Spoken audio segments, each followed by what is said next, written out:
Thanks, Gayatri. First of all, let's start with some formal thanking.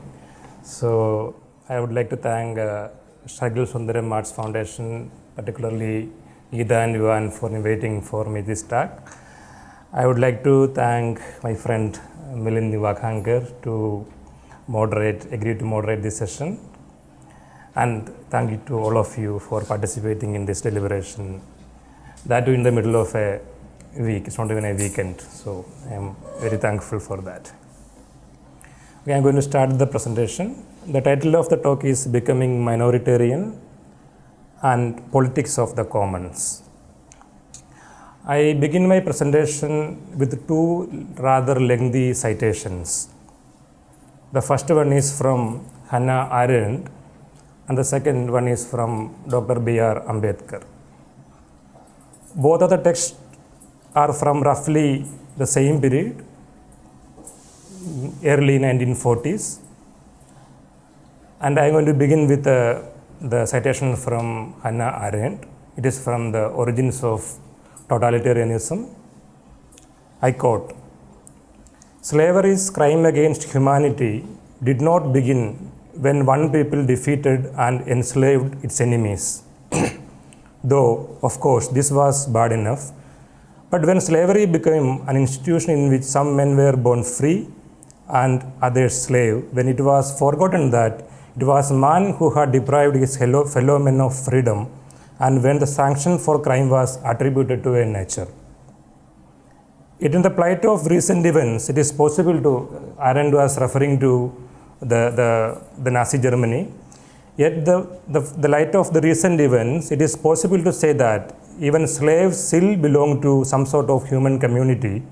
Their labor was needed, used, and exploited, and this kept them within the pale of humanity. To be a slave was, after all, to have a distinctive character, a place in society, more than the abstract nakedness of being human and nothing but human." Close quote. The next citation is from Ambedkar.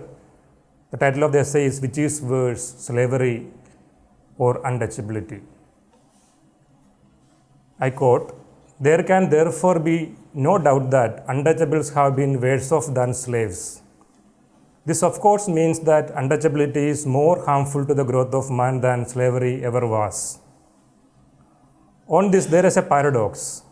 Slaves who were worse off in law than the untouchables were in fact better off than untouchables, and untouchables who were better off in law than slaves were worse off in fact than slaves.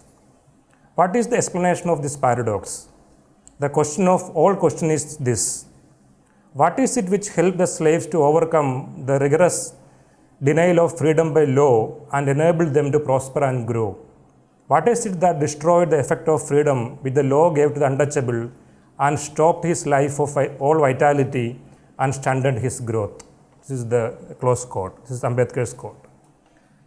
The prime reason for citing this, I will state it in the beginning itself. The first is the invocation of the bare life by both of them, by both Hannah Arendt and Ambedkar. Second is that Ambedkar understood caste system as a religiously sanctioned form of fascism. Okay, this is the two primary point.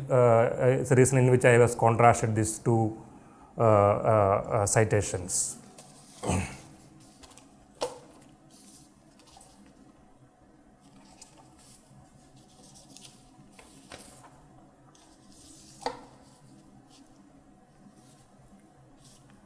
Hannah Arendt expressed these views on slavery in the context of the plight of Jews in the first half of 20th century Europe.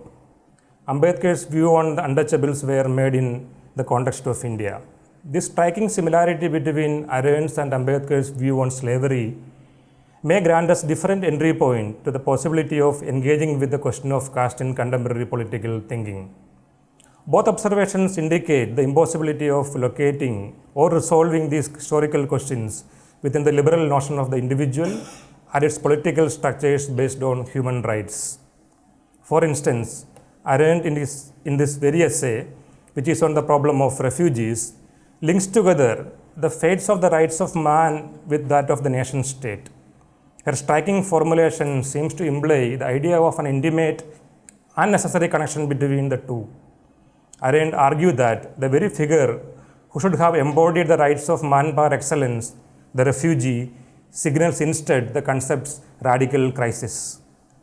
She states that the conception of human rights based upon the assumed existence of human being as such broke down at the very moment when those who professed to believed in it were for the first time confronted with people who had indeed lost all other qualities and specific relationships except that they were still human. So this is the explanation of her postulation about the condition of Jews in the Nazi Germany.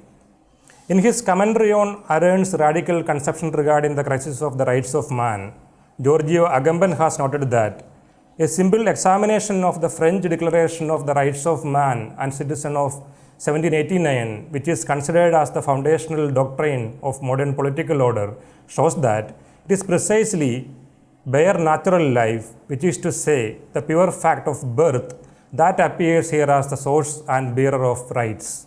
The nation, the term derives etymologically from nasir, to be born, thus close the open circle of man's birth.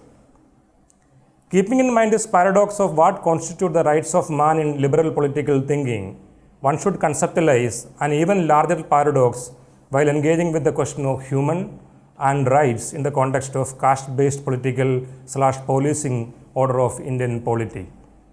Let me begin my analysis through an incident of 2016, which led to the death or murder of a Dalit scholar, a student activist of the University of Hyderabad, Rohith Vemula, and the possible implication of his suicide note.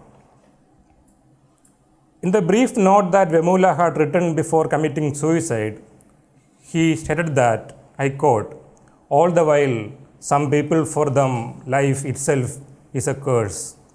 My birth is my fatal accident. I can never recover from my childhood loneliness, the unappreciated child from my past." Close quote. This statement marks in stark terms the peculiar historical locations of Dalits. I use Dalit both as a descriptive category as well as an analytical postulate here.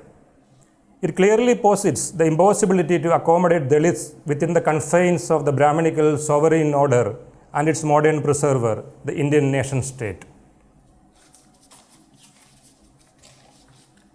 With an unbridled sense of urgency and an unparalleled intensity, Vemula in his note further states, I quote, "I feel a growing gap between my soul and my body," close quote. In fact, this reminds one of Spinozian ethics. He states, "My soul and my body are one. What my soul loves, I love. What my soul hates, I hate." Close quote. This bareness, systematically produced by the institutions of knowledge and learning, has reduced, I again quote from Vemula, the value of man to his immediate identity and nearest possibility. To a vote, to a number, to a thing, never was man treated as a mind, as a glorious thing made up of stardust, in every field, in studies, in streets, in politics, and in dying and living. Close quote. It is an obvious fact that this suicide note of Vemula throws open numerous questions regarding the hegemonic nature of knowledge production and its oppressive modern institutional structures. And in the context of India, as one is well aware, caste plays a major role in the production, preservation, dissemination, and accessibility to most forms of codified knowledge. It has a historical genealogy, since the foundational logic of Brahminic order is based on the expulsion of the lower caste from all domains of codified knowledge. Vemula's letter further stated with an undeterred incisiveness that, I quote, "Never was a man treated as a mind." The invocation that Dalit self-subjects are reduced to the bareness of body exposes the way in which the Brahminical policing order has constructed the social psyche of this nation. It is important to note here that even though the caste system as such claims an ancient religious order, the very logic of untouchability, which constitutes its foundation, construct the system outside of any communitarian order. This is the reason Dalits can be killed at the whims and will of the Brahminical system, resulting in even our progressive intelligentsia counting them as routine violence stemming from a pre-modern order. Furthermore, in the structural unconscious of the Indian polity, Dalit lives or bodies still remain within the domain of impurity and are not considered worthy enough to stand in for the universal ideals. The first section of the paper is titled as Rohith Vemula and the Dalitization of Politics. Deleuze, in his influential philosophical treatise, The Logic of Sense, observed that, I quote, the event subsists in language, but happens to things, close quote. The intensity of the political ferment caused by the death and suicide note of Vemula can be understood through the contingencies which constitute the logic of an event. Somewhat.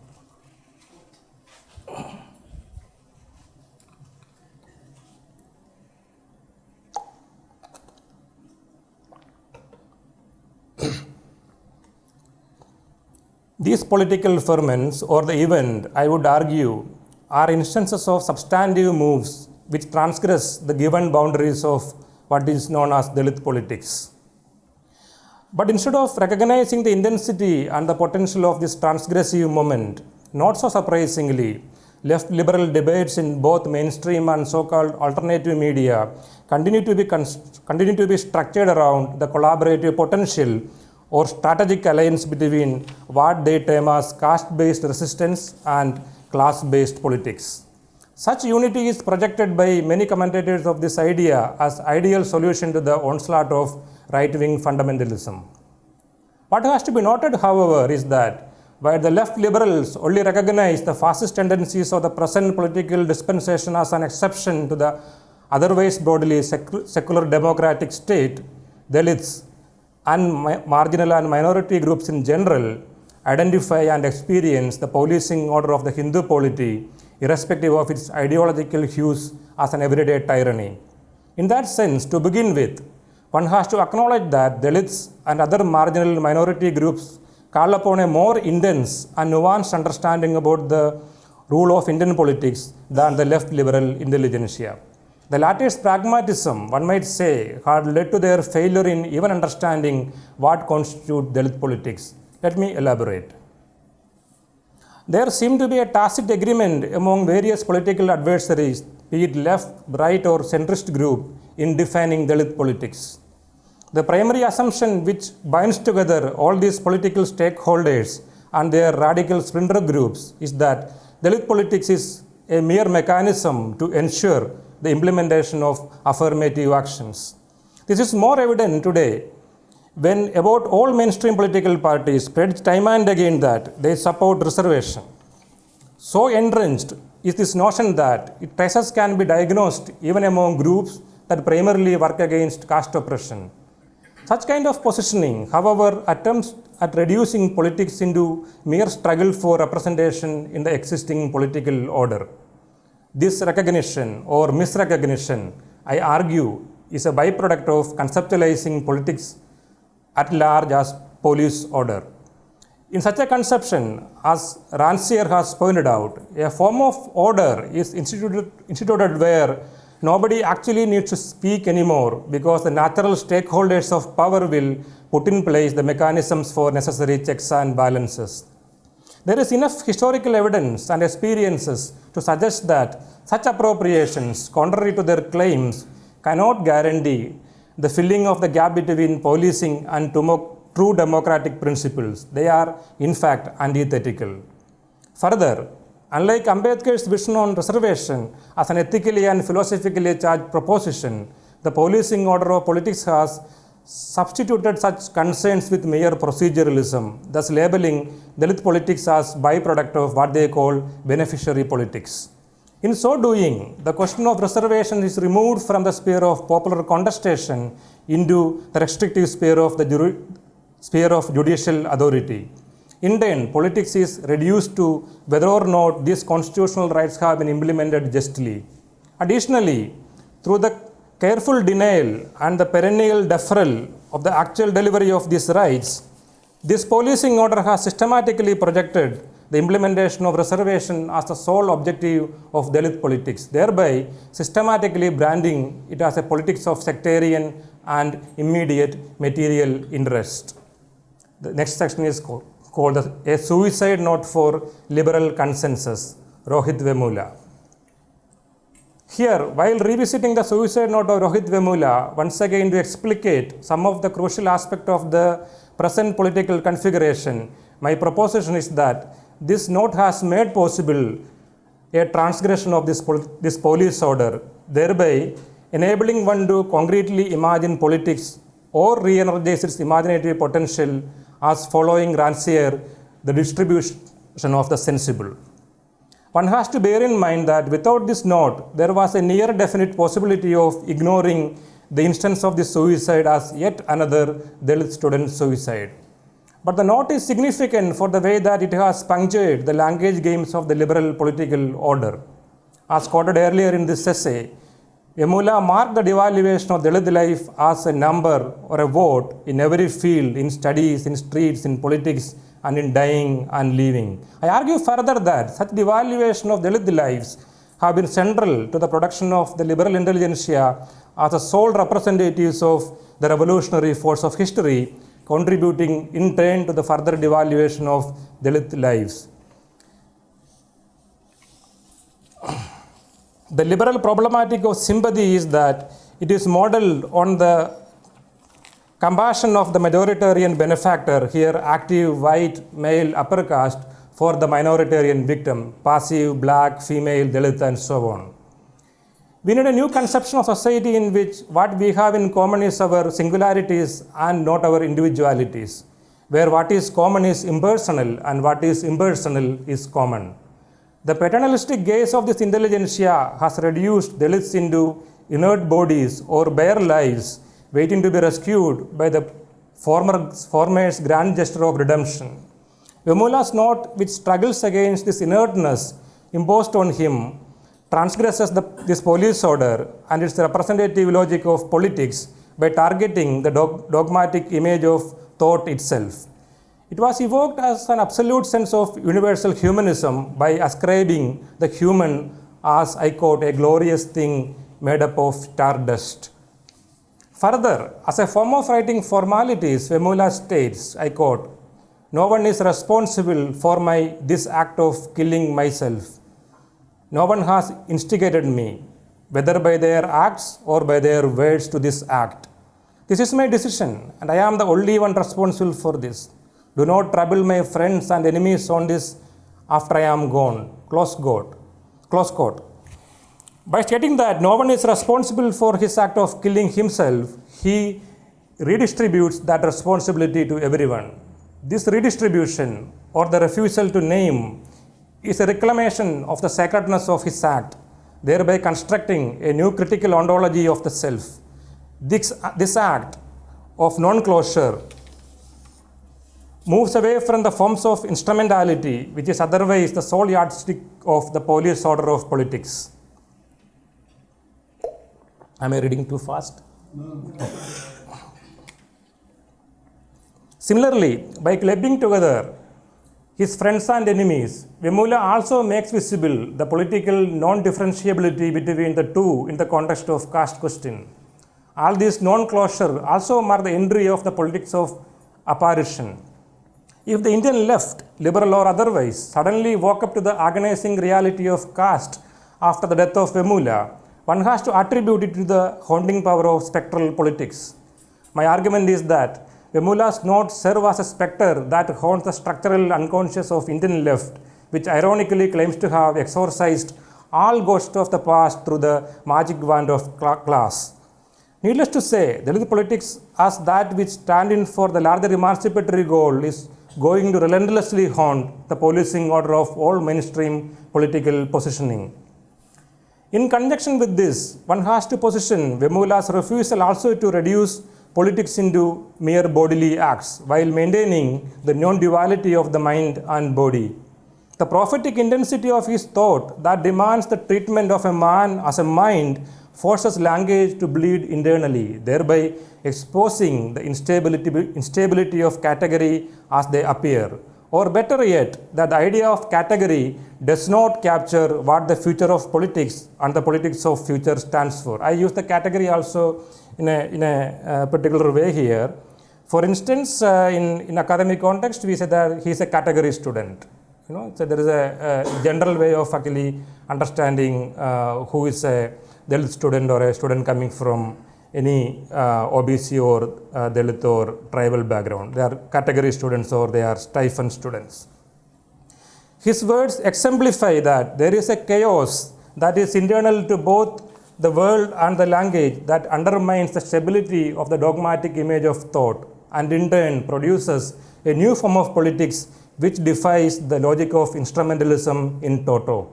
This note, an assemblage of emotion, assertion, angst, passion and desire and so on, has unconcealed the life of a Dalit student in his most intimate private environment. He is all by himself, is to witness the singularity of a life, an impersonal life individuated in a person like any other, someone with whom everyone can sympathize without being manipulated into feeling a condescending compassion for the victim. As minoritarian subject of their people's drama, through Vemula's note, Dalit bodies become universal political figures without leaving their own territory, whether private or public, whether their oppression is originated from Brahmanical or statist order. Vemula's note thus meets the universal becoming of the stardust through a minority positioning. This note contains no private history that is not immediately public, political and collective. It is a linguistic and gestural articulation which is above all an affair of the people and not of exceptional individuals. It possesses the process of following Simondon, the elements of trans-individuation, where an assemblage of pre-linguistical, pre-logical and pre-rational dimensions come apart or partage in order to de-domesticate the affective fields of the language. The next section is called Dalit Politics and as the Future of Politics. The events that unfolded in Hyderabad, as I have argued, are critical in rethinking the future of not just Dalit politics, but the future of politics as such. If one of Ambedkar's vision for reservation was that it would become the ground for producing a new organic intellectual class, the events in Hyderabad epitomize this moment in contemporary times. Because while on the one hand, the events definitely stood for and continue to do so with the struggles for constitutional rights, they consistently defied every attempt at categorizing the struggle as mere proceduralism. The affective dimension of politics initiated by this emergent formation deserves analytical scrutiny. They have consistently resisted the left liberal propagation that discursive consensus is the only legitimate mode of political action. Strategically planned and carefully monitored protests that are synonymous with most of the radical left political actions of the capital exemplify this mode. Certainly, there are elements of meticulous planning in the protest organized by these new formations as well. But it is politically important to acknowledge the ways that they have retained the significance of spontaneous human action. In this emergent political scape, notions such as violence and non-violence, performance and life, actual and virtual, banal and spectacular, etc., acquire a valency that elides the binary logic. All of this has brought forth into play a new critical ontology of political action based on what I would like to call intensive differences. This can be explained by drawing on the work of Deleuze. In Difference and Repetition, Deleuze marked this crucial distinction between extensive and intensive differences. According to him, extensive differences such as a length, area or volume are intrinsically divisible. Intensity, on the contrary, is indivisible. The indispensable property of intensity, however, is not that it is indivisible, but that it is a property that cannot be divided without involving a change in kind. I draw this distinction to propose that while the left liberal ideas regarding unity are based on principles of extensiveness, Dalit politics is based largely on the aspect of intensity, thereby radically altering the symmetry of the very order of politics itself. The next section is called Ruminations on the Commons. The question of the commons is one of the most burning issues of our time because of the neoliberal onslaught on common resources with full support of governments of various hues and colors in the name of development. In almost all instances, the direct victims of this developmental agenda are the poorest of the poor, and specifically in the Indian context, the Adivasis, Dalits, and other Bahujan lower caste communities and religious and ethnic minorities. Governments, corporate houses, and their propaganda machineries time and again justify the loot of common resource in the name of a common good. One need to critically examine the notion of the common good, since it is one of the foundational stones of the idea of the nation state itself. In the European context, the idea of the common originated along with the dawn of capitalism. The common served as a resistance against the rapid privatization of land by fencing the common woods and common land used for animal grazing. It was against the transformation of land into private property by fencing that many argued in favor of the commons. The nation state, for instance, is imagined as the caretaker of the commons, and the role of the nation is to ensure the fair distribution of it among all its citizenry.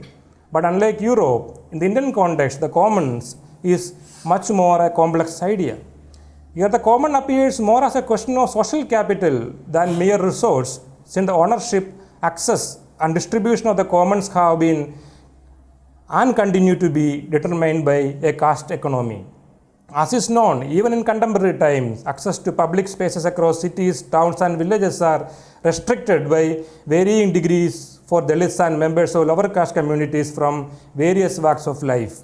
There are innumerable instances from contemporary India which bear testimony to this social situation. Historically speaking, even the spatial configuration of our cities are based on a caste economy. If one refuses to engage with the conduits of our great cultural or artistic tradition through the prism of merely formal, aesthetical, and technically innovative criterion, then one confronts the fact that the very bodies of the monuments that epitomize the ideas of greatness are clearly marked by their casteist cultural economy. We need to consider, it's a long paper, I'm not going to explain everything. For instance, if you look at a temple town is actually constructed through a caste economy. It's like where people can enter depending upon your caste hierarchy. It's not only the temples are actually constructed, it is the entire cityscape is constructed depending on a caste economy. In that sense, the basic structuration of city itself is actually thought in terms of a caste economy. We need to consider this aspect of the commons in our context, since its conceptual spectrum is foundational for any theorization of both the political and the aesthetical. Let me bring one instance from recent political history of India to mark this new sensorial politics.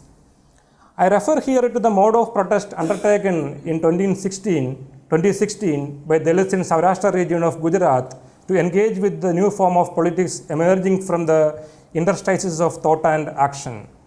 In July 2016, cow protectionists accused and assaulted some Dalit men of killing cows in the village of Monda Samdiala near the city of Una in the Saurashtra region of the state of Gujarat. Dragged to the city of Una, the Dalit men were severely assaulted in public. This resulted in the form of protest by Dalit men and women, whereby they dumped the carcasses of dead cows in front of government offices and other public spaces. This incident also led to over 20,000 Dalit men and women pledging to give up their traditional caste occupation of removing the carcasses of the dead cows. My argument is that both these performative acts, quote-unquote performative acts, mark a new sensorial and labor politics and initiate a debate around what constitutes work. More importantly, it raises some conceptual questions regarding the very nature of political thinking/acts. Most often, the morbid nature of our political thinking translate into dogmatism of political actions, which is designed to mediate without moving. This political action and thought believes in the stability of presentation and representation, reinstating the tyranny of common sense and thereby assuring the harmony of different mental faculties in judging what constitutes political action or the aesthetics of it per se. Action is a misnomer here, since there are only static mediations with the object and the subject of politics remain the same. It is against its stable political scape that one has to situate the despectacled performance of the dead cow. The distributive justice enacted by the dumping of dead bodies of the cow in the citadels of power and privilege and the stench emanating from their decaying bodies are aimed at piercing the aesthetic shell of civil life. It offers a new sensorial politics, a politics of decay, as an answer to the decaying of the ethicality of political lives. This is made all the more significant by the fact that in most instances, traditionally, what has been available to Dalits as common is what is left behind. It is in this context that, unlike the universal rhetoric of the fundamental right to work and its political undertones, the right not to work emerged as a politically more potent and intensive mode of being. Even in a universal context, the socialist axiom of right to work very often overlooks the crucial question of what constitutes work. The Dalit declaration of their right not to work, in this case to not lift the carcasses of the dead animal or cows, in fact opens up an interesting episode in the economy of political thinking and action. This refusal is more powerful and transformative than Gandhian disobedience. In fact, it is antithetical to Gandhian's ideas regarding the God-given sanctity of labor. Following Deleuze or Spinoza, one may say that politics is the ability to affect and to be affected, to form assemblages, that is, to form emergent unities that nonetheless respect the heterogeneity of their components. Of utmost significance here is an inversion of the notion of the common. The common for Dalit in this context constitute the outside of it, the waste of the common. In his analysis on caste in contemporary times, Gopal Guru brings this aspect of the Dalit experience constituted by the postmodern forms of exclusionary mechanisms. The labor relations in the specific Indian context are not determined by class dynamics alone, but largely through the traditional distribution of the symbolic values of labor. At the same time, one needs to retain the political potentialities of the common in order to challenge the hegemonic order by reclaiming the democratic impulses behind the very idea. Is the last section? No, second last. Challenging the notion of Dalit politics as mere identity politics.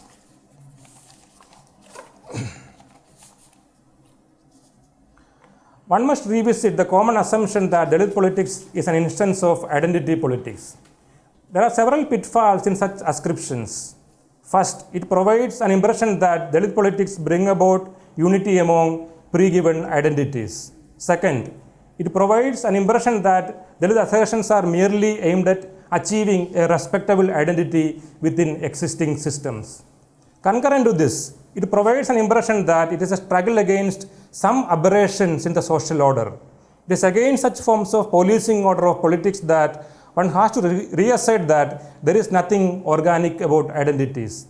The entire disagreement of Ambedkar with Gandhi was precisely regarding this organicity of identity.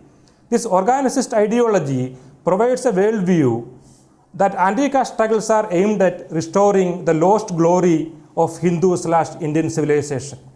On the contrary, one must vehemently assert that the Ambedkarite and Dalit struggles are based on focusing on difference rather than identity. In that sense, Ambedkar's political moves, be it separate electorate or the conversion to Neo-Buddhism, can be understood as attempts at conceiving an anti-essential Dalit community formation. They clearly indicate that if community is to be thought of, it must be thought at the level of or in the interstices of what can be signified or produced as a non-recognizable. I'll read it again. They clearly indicate that if community is to be thought of, it must be thought at the level of or in the interstices of what can be signified or produced as a recognizable common identity. The term Jean-Luc Nancy uses for communal nature, it's being in nature, being in common, might be a useful tool to understand the driving force of Dalit politics, or more accurately, the Dalitization of politics.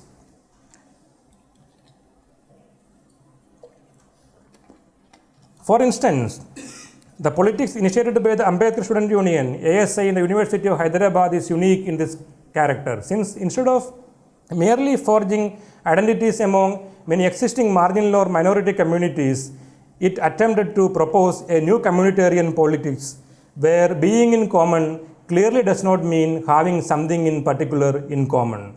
Rather, it means being exposed to the others in relations of sharing, in which the limits of individuals are neither stable nor destroyed.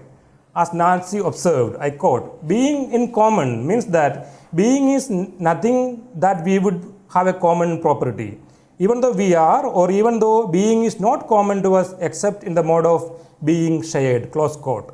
This conception of community avoids the dangers of individualism that liberal democracy generate, left or right wing, as well as the pitfalls of totalitarianism.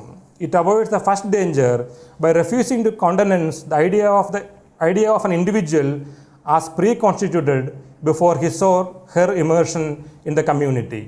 It avoids the second danger by refusing to countenance the idea of a common substance by which the community is identified and its communal nature articulated. To think about Dalitization as political process or a processual politics of difference, one has to conceive it as a community formation without direct signification. These crucial moves enable them to provide a minoritarian consciousness without falling back on the notion of a common substance, which in turn enables them to avoid suppression of difference on the pretext of obligations. In that sense, a newer community formation such as Dalit, not merely the unification of oppressed castes against the oppressive castes.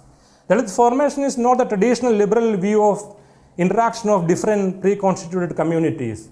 The suicide note of Vemula and Dalit as a newer community formation have time and again resisted traditional liberal view by exposing the fact that Dalit is something other than the sum of the relation among castes.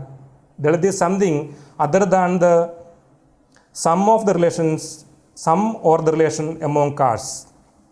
This is similar to individuals and their relations with communities because both individuals and communities are not pre-constituted entities. In short, what Dalitization of politics can offer to political thinking is that any kind of direct signification leads to essential definitions and monolithic/static subject position that inevitably subscribes to the idea of who one is and who one is not. Taking a cue from Nancy again, I will argue that this emerging political/community formation has consolidated the possibilities of a non-indexical signification on the basis of sharing. As French philosopher Bataille has demonstrated in his seminal book, The Accursed Share, an essay on general economy, the idea of sharing indicates two opposed movements at the same time. First, sharing means to divide something up among the participants in the sharing. In that sense, it is an act of division. Second, and significantly oppositional to this, that sharing something is for the participant themselves to take part in that something which may itself remain undivided. I'll read it again. Second, and significantly oppositional to this is that sharing sometimes is for the participants themselves to take part in that something which may itself remain undivided. In the first movement, that which is shared is divided among participants who themselves remain undivided. The second movement, that which is shared remains undivided and the participants divide themselves into it, as it were. Taken together, sharing indicates a movement in which division and accord are in an economic relation, an unstable reciprocal begetting in which neither sharer nor partaker retain their limits. It shows that even though sharing is an economic concept, it cannot be reduced to a single meaning and so resist direct signification. This notion of sharing, which is the cornerstone of this emerging architecture of politics, has facilitated the conceptualization of Dalit community or a Dalitization of political thinking and action which breaks away from statist, anthropological and religious categories that forbid a minoritarian consciousness. In a unique and dynamic fashion, this politics of intensity allows one to do away with liberal democratic rhetoric such as unity in diversity and the majoritarian essentialism of mythic or religious signification and the liberal left supplementary logic of alternatives. It would crack the dialectical logic and the ambiguity created by the liberal intellectuals, both left and right wings, about Dalit intervention in the sphere of culture and politics, an attempt to bring back some caste as the new center of discourse. The Dalitization of politics does not envisage caste as an agency that transplants itself as a new center. On the contrary, it foresees the possibilities of decentering, differentiation, relationality, liminality, sharing, and linkages. Thank you.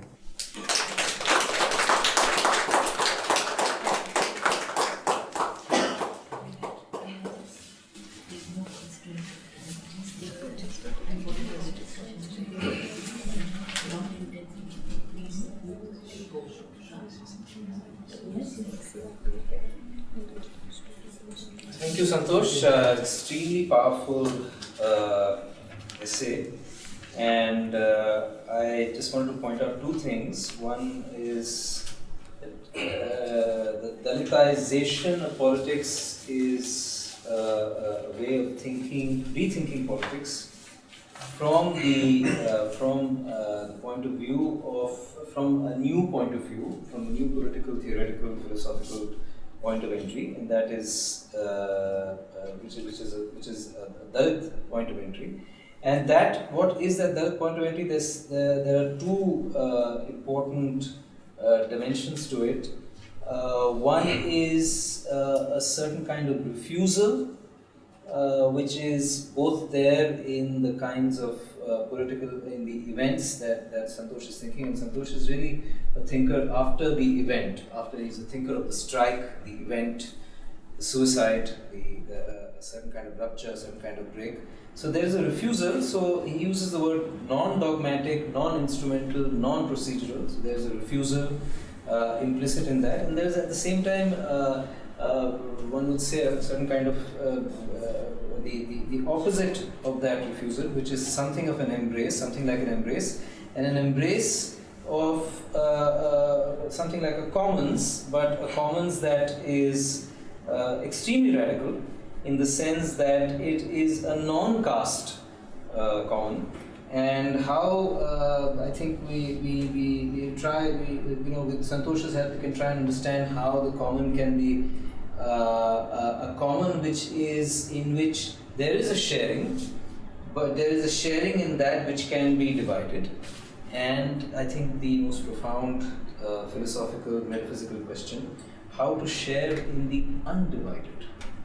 The sharing in the divided and the sharing in the undivided, which actually flips the idea of the commons on its head and opens up, I think, a new dimension. But I won't say any more. I just wanted to point out that there are extremely powerful ideas at stake here, and I'm hoping that in the questioning and the questions we can actually bring them out. So the floor is open to the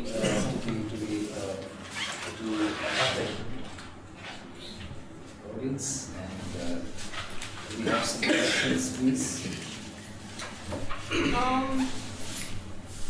Yes.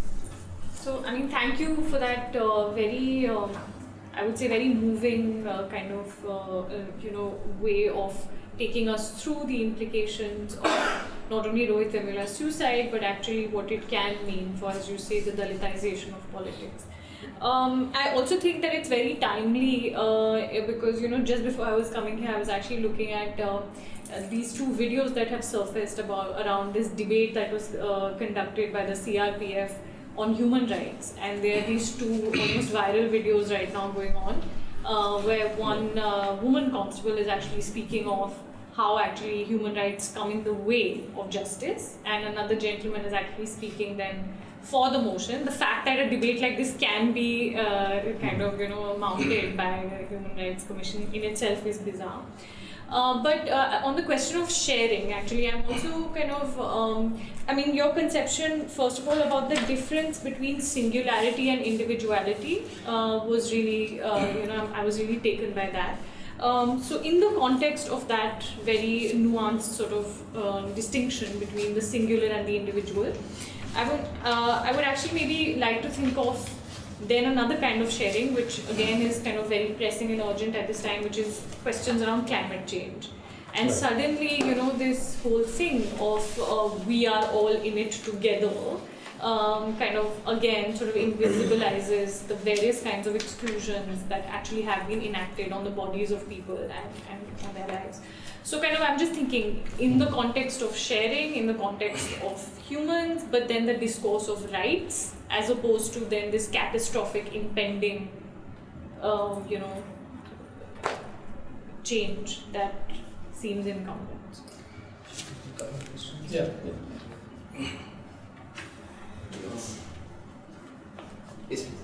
So I'm kind of thinking in the context of aesthetics and specifically like representation in the arts, kind of constantly sort of confronted with this idea of this violence of categories, that sort of like doubly kind of form expects you to sort of play the part of the someone, whatever, and you kind of see these in like sort of shows like queer art from the 60s or like feminist art from certain era, and now I'm kind of thinking about when we sort of speak about the as you stated, like the sharing in the undivided. There's this kind of I'm trying to also frame it for myself. How does one sort of like both share in the undivided while confronting this violence of categorization that is sort of inherent to that discourse? And is there, other than rather than just relying on something as maybe an easy way out being abstraction and non-representational forms, how does one sort of constitute a language that resists this violence with categories? Is something that I'm wondering. Can you say your name, because we are trying to record for archives? Yeah, this is Rahul Dev. Thank you for extraordinary presentation. I have a few questions. Some are separate, some are interconnected. So first question is you already said the category you are using is a descriptive category as a Dalit. But Dalit is a very complex category. You see the whole trajectory of Dalit, the use of Dalit. You cited Gandhi, and there is another term which is, he used Harijan. Then Asprishyata is used by the Marathi reformer, Brahmin Marathi reformer. But also in the middle of your talk, you spoke about Ranciere. He himself avoids any political subjectivity, naming any political subjectivity. And he basically because he thinks of all these are things which are artifice. These are all artifice, and these are all metaphorical in Jews. So and he doesn't use any category in his writing. But also, I just divert from this your theoretical postulation. I come back to art history. How you see the depth. If I look at the history of Western art, Western modern art, basically. When I see in neoclassical phase, you see Louis David, Death of Mara. Before that,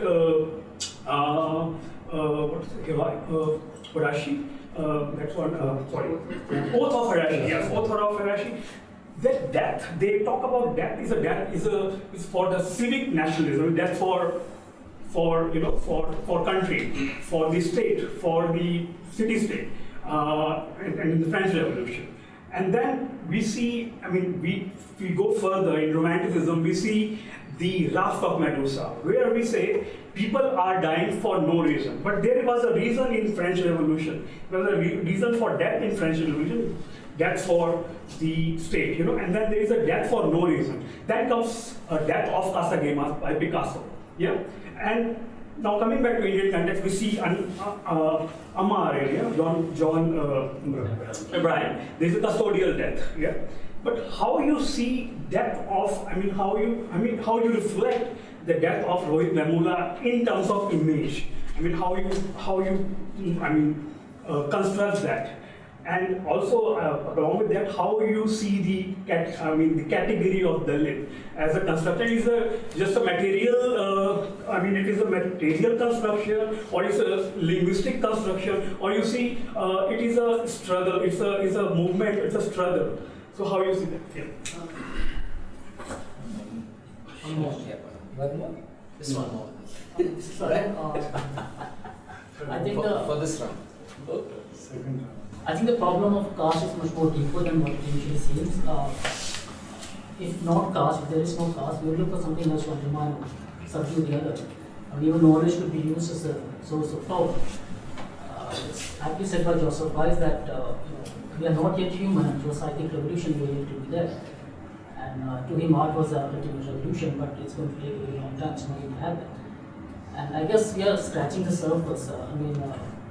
We have implemented all sorts of political systems, and we have seen them falling apart. If Freud was right, we are trying to alter the thin layer of subconscious, and we don't have access to even the majority of our own side. So I guess, like you said, until your unconscious becomes your conscious, no change is going to be permanent. So that's what I mean. Take one more. Okay, one more. I think you said second round. Second round. No, it's okay. Okay. No, fine. Why don't you go? Yeah, fine. Well, I won't ask you very straightforward questions, but rather I will comment and then raise certain questions. While going into this whole logic of sense, one also has to take into account how the sense perception gets constructed and whether the presuppositions are being embedded, how it also affects the very construction itself. That is one. Second thing is that the ways in which the liberal left has seen the things in India, or rather I would say that neither the secularists nor the left nor the liberals have produced critique of a self, and therefore they are not in a position to have any kind of an argument, or for that matter any kind of a position against the right wings.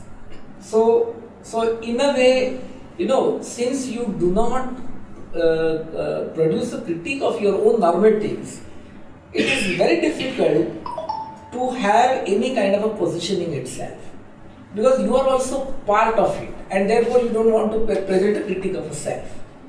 So this whole idea of critiquing, which has emerged out of the political thinking, also has to be seen as to how the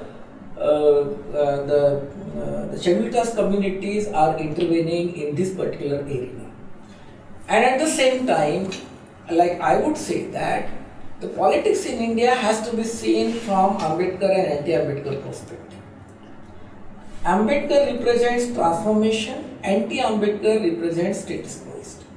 And in anti-Ambedkar, you have Congress, BJP, left, SAPA, including Basapa, and all other political parties, DMK, everybody. Because everybody, they are all status quo. There is hardly any transformation as such. Having said that, the idea of what you are proposing as Dalitization, this is exactly Kancha also said, the Dalitization of Indian society. And rather, I would argue that how do you really specify this whole process of Dalitization? Because Dalit is not a homogeneous category. It is a multiple group of communities which are listed as scheduled caste communities in India. So there cannot be just one set of Dalitization. Rather, I would say that one should talk about Ambedkarization of the Indian society rather than Dalitization of the Indian society. And the political parties in India have always blocked the fully Ambedkarite, fully Ambedkar political consciousness in the society.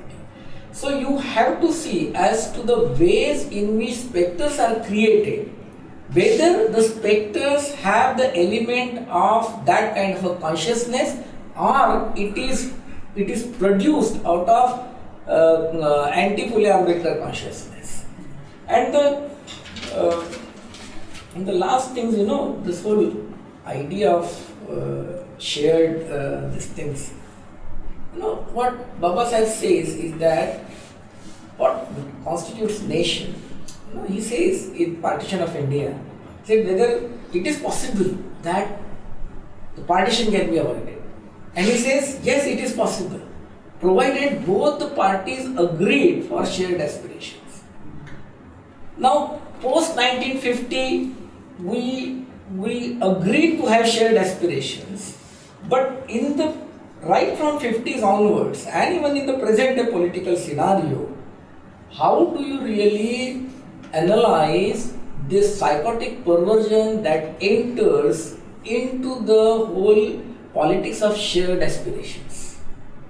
That is one thing. And second thing is that, can we really say that the ways in which cultural discourse has been produced by the left liberals, can we really say that the left liberal cultural discourse in a way or indirectly legitimize normative, and therefore the violence which we are witnessing today is a byproduct of that legitimization?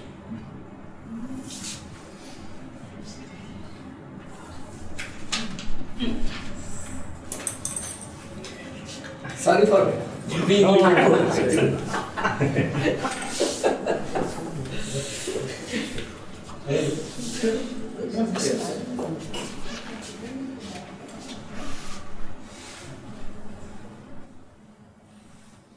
So let me start with the observations of Milind about sharing the undividable or non-dividable.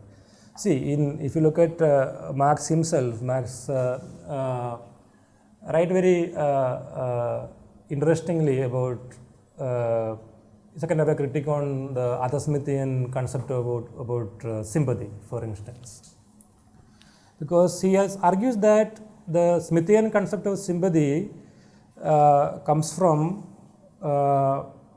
property itself can actually remove the problem of property.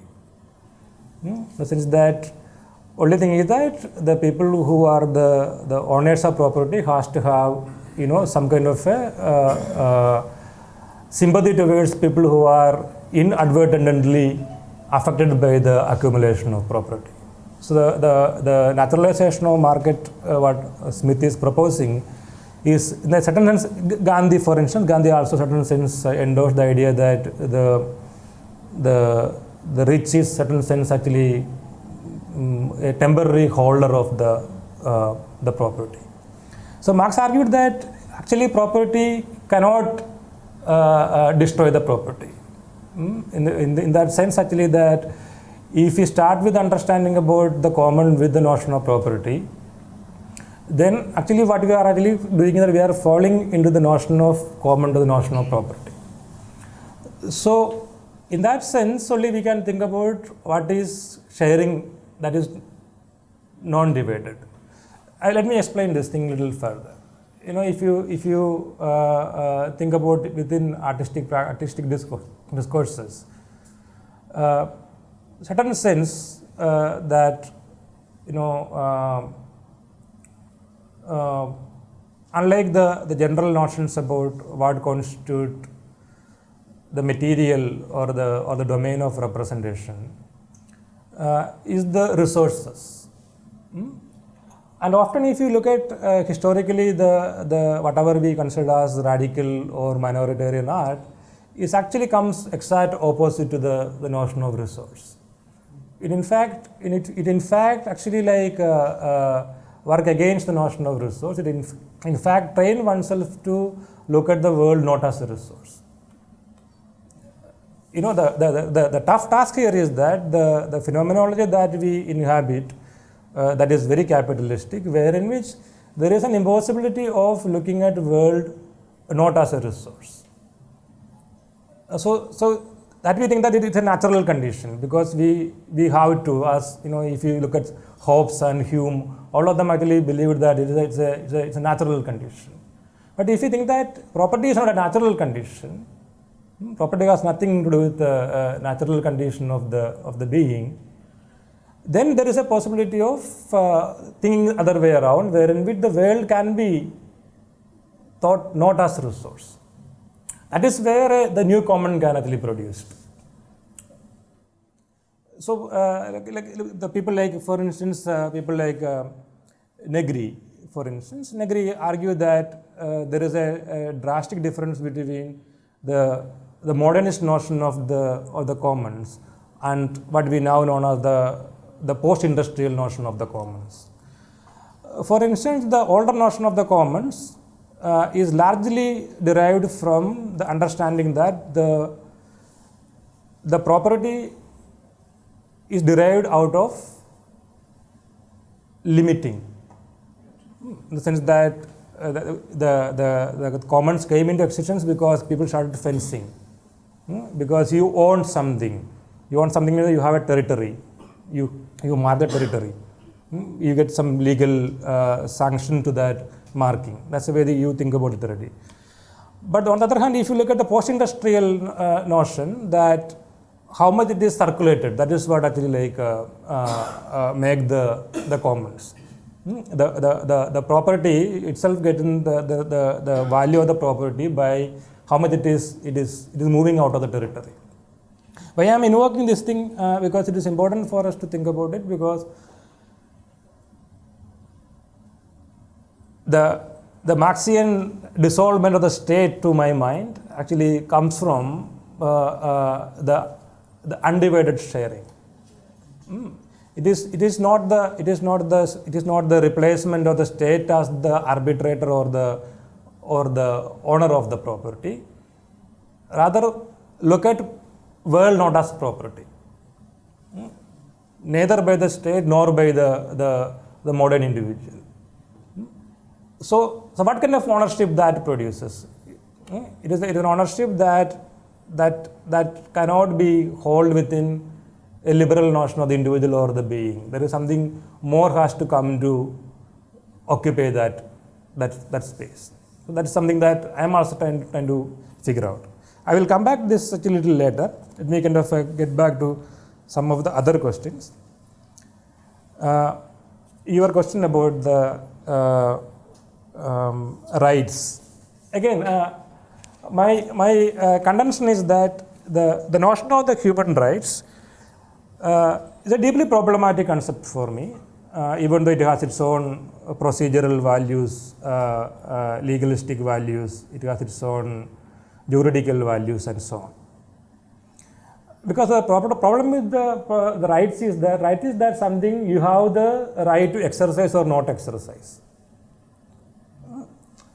So, unlike if you look at say an Islamic concept like nasiha, for instance, nasiha is not a right.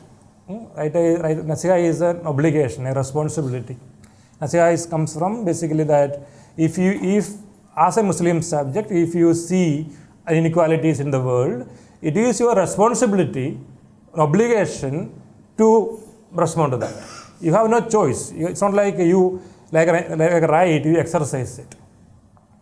The modern notion of the rights actually comes primarily by the notion of the individual and his or her ability and the right to exercise it. So I think that is why it is we have to think about, the right discourses are sufficient enough to understand or to make the people accountable to the act they are doing. Because what actually happening here is that it will get, met with some kind of a juridical consensus than really like altering the very mechanics of this problem. That's why that the concept of the right has to be thought radically in order to think about a new political formation, because it eventually leads us to some kind of a proceduralism. It's happened, we have to do this. This happened, this has to be met with something. I think we have to move beyond that kind of a right discourse. This is similar with the climate change discourse. The major argument is that the green emissions or whatever they call it, it is still largely produced by the developed countries. And if you look at the amount of, what you are trying to do, what you are trying to do is that you are quantifying. The quantification is actually what the understanding about the right brings into. Everything about the world can be quantified. So again, I'm taking that idea of resource, what Heidegger talks in the question of technology, that is there a way of actually looking at the world not as a resource? So our even today our debates around climate change largely structured into the question of the resource, the rightful use of the resource. The nature is still looked as a resource, and how well you can use it, than like thinking about world as not as a resource. This is what actually immediately I can think about connecting with. The representational question is a very interesting question. That one of the problems I'm taking both Rahul's and Sahil's question together here. That one of the problems of representation, many philosophers actually worked around it. One of the problems is representation still work around the question of mimesis, in the sense that there's a problem with mimesis. Deleuze actually very interestingly talks about the problem of the mimesis. Even non-representational representation, they are actually mimetic in character. So he says that there is a tendency to believe that a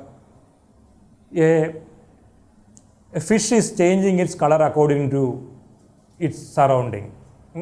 The fish is mimicking the nature. So he says that it is not fish is mimicking the nature. The fish become imperceptible. The imperceptibility is a very important aspect, because it's not non-representational, it is imperceptible. Why it is important? Because let me take this thing into all kinds of struggle. Feminist struggle, Dalit struggle, minority sexuality struggle. What actually we are demanding? We are actually demanding an imperceptibility. Right? In the sense that, if you look at the Palestinian manifesto, what Palestinian manifesto is saying? We are like anybody else. We are like everybody. What exactly they are saying is that there is nothing, the particularity that you ascribe to us, that give us a kind of visibility of non-being. So that has to be challenged. So even though feminist struggle in terms of historical initiative, that asks for visibility, not to be visible, not to mimic the man, not to mimic the power, but the utmost aim is the imperceptibility, not being perceptible. So this is something that is a way of actually like looking at the question of representation. So he said that, for instance, Deleuze himself said that non-perceptibility is the one of the yardsticks of minoritarian becoming. So, for instance, he's reading on this famous Palestinian filmmaker Khalefi. What is his name? The Kheilfi. So he talks about this filmmaker, and he made this movie about it's a life of two women in Palestine. Okay, I forgot the name of the movie. A fertile afternoon or something is called. So basically one is about a life of a Palestinian woman who stays in Israel occupied territory. She is a very well educated woman and she somehow managed to get divorced from his husband and she is trying to raise his son. And she is very well articulate. She talks about the kind of patriarchal structure within organization, Islam and so on. Another woman, she is a woman who is widowed and she is the camera is just following her around to show that what she is doing. You know, she has her own, she is not articulate, she is in a liberal thing more inert, but she has her own ways of actually doing ordinary life. You know, she has its own community way of singing, listening, talking, bringing out vegetables, animals, and so on. It's a movie that simply like follow the ordinariness of the everyday. It doesn't actually unlike the PLO movies, it doesn't talk about anything about violence or it doesn't talk anything about the Palestinian revolution or anything. But what it shows the ordinariness in its ordinariness. That's what he meant by the imperceptibility. It's not the maker is not imitating. He is actually like producing a new imperceptibility. In the sense that imperceptibility is in a Deleuzean sense is echoing Benjamin. The art of the new age is not to produce new painting, but to retrieve certain perceptibility. The music of the new age is not a better music, but to recover our hearability. You know, so I think that is what actually like one should think about. You know, what is the function of art? If you ask, it is not to produce new artwork, but to retrieve, how to retrieve our own perceptibility. How to de-domesticate our own sensorium. That is domesticated both by the poverty of the life as well as the excess of the life. Like excess in terms of the excess of visuality, excess of sensorial content. So I have no answer or a method to do that. Okay, this is the method of doing it. This is if you do this way or that. But the important thing is to understand how to retrieve this, our ability to see, our ability to hear, how artwork can actually do that without representing, without standing in for. That's the only thing I can immediately think to that question. Because Benjamin also, if you see Benjamin's idea of the aesthetics, if you look at, because many people actually talks about Benjamin's aestheticization of politics and politicization of art in a very literal way. But if you look carefully, especially Benjamin's early writings where he talks about the work of Paul Klee, he uses aesthetics in a very, very interesting way because he goes back to the Greek original of the aesthetikos and the aesthesis and argue that in the Greek original, aesthetics is never used to describe the refined senses. It in fact used to denote the undomesticated senses, a pre-logical, pre-linguistical sense, a sense that is domesticated. But a sense never can be completely domesticated because the primary function of the sensorial organs are to respond instinctively to the threat and produce protection to the people around. That's the primary function of the sensorium. So even though we can condition the sensorium, we can never completely suppress the sensorium, completely domesticate the sensorium. So in that sense, the new aesthetics should be some kind of a de-domestication of our sensorium or bringing back in a Deleuzean sense the animality of the man, becoming animal of the man. So that's what really I think, instead of really like sticking too much into the question of representation, non-representation, one should move from that. I don't know where, but we have to move from that. Yeah.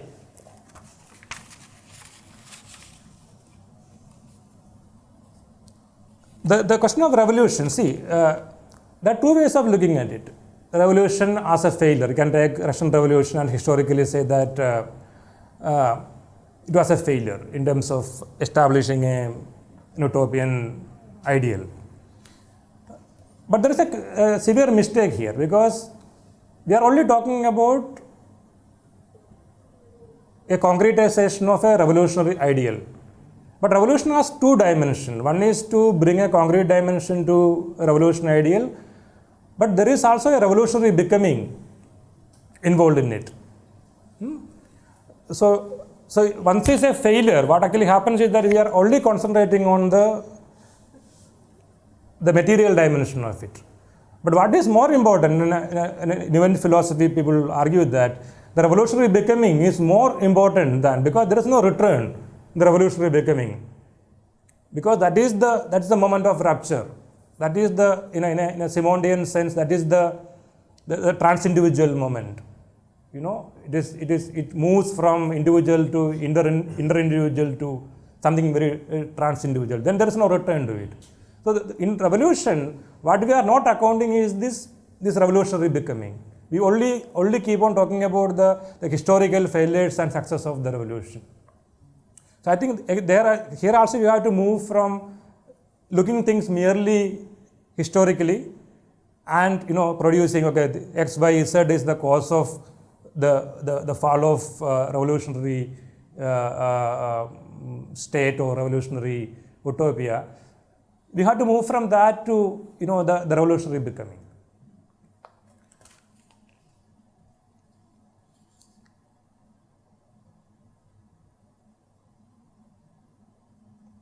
See, I didn't use I was saying that I use Dalit both as a descriptive category as well as an analytical postulate. See, I agree with Alona that it is very difficult to know because I won't look at Dalit as a caste or a collection of castes. That's my entire argument. I look at Dalit as a very specific historical becoming.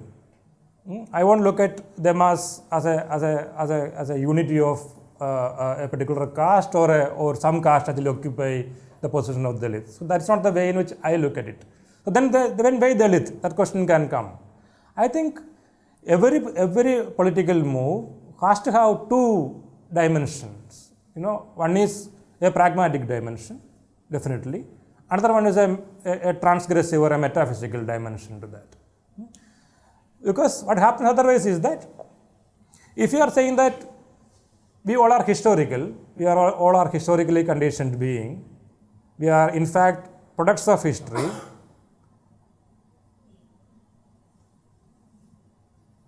then it's a very, very, very Kantian paradigm in the sense that then what moves history? So if we are a product of history, we are only an outcome of history, how history moves. So there is certain things that is also transcend history. History is not merely producing, history is also transcending. So I was using the word Dalit here in that sense very strategically. In the sense that because why it is strategically? Because it has a potential to upstage, because certain given notions, for instance, on the one side, if you take examples like Kerala textbook, they are saying that we should not use Dalit, you should rather use SCST, that is the government sanctioned category, administrative term. There is no constitutional validity to the word Dalit. I want to take that Dalit as that something very important for us, because it is that something very fragile. It doesn't have any, it is like an empty signifier to me. And how you do politics with the empty signifier is, how you feel that empty signifier is mostly important for me. So I won't look at it as a strong category, a masculine category where you can challenge the world. That's not the way in which I look at it. I look at it as a very fragile, what is the other word for? Very liminal, very, very, what is the word that's now used? This word is used excessively. That's why I'm missing it. Like kind of flux, kind of another word, what is Deleuze, after Deleuze people keep on rhizomic or, so, it's a word that have, ability to mobilize. It's a mobile category to me. That's the only way I look at it. I won't look at it as a kind of a class, working class, Because I think that this word, this empty signifier still has the potential to, really challenge the hegemony. In a very particular but still holding certain universal values. Because I talk it with a certain conviction because I think that for me, what Dalit is standing for is a very peculiar subaltern sociality. Because there is something that, the liberals never understood. I will tell you an example that, what happened in Kerala floods, like very simple thing. The Kerala flood is handled by a subaltern sociality. In the sense that there is a different sense of sociality that is not based on the individual. And the same people who are the fisherman community, for instance, they were the major saviors of the lives. If you look at the entire history of Kerala literature, film, anything, these are the most ridiculed community. From Tagadi's Chemin to you take it, any of the representation. Because they are marked as illiterate, ignorant, they cannot speak proper Malayalam, their Malayalam is ridiculed, and so on. But the same community suddenly become, they are like the army of Kerala. What I'm trying to say is that what makes them very, very, very different than other people is a certain kind of a subaltern social world that they inhabit. It's a social world not of resource. It's a social world of deprivation. And that's what actually the minor become very important for me because it's not the world of resources. Not because of we have money or not money, we can do this or that. I'm talking about the very qualitative aspect of that location. In a theater of poverty kind of location. That's why for me it is very important.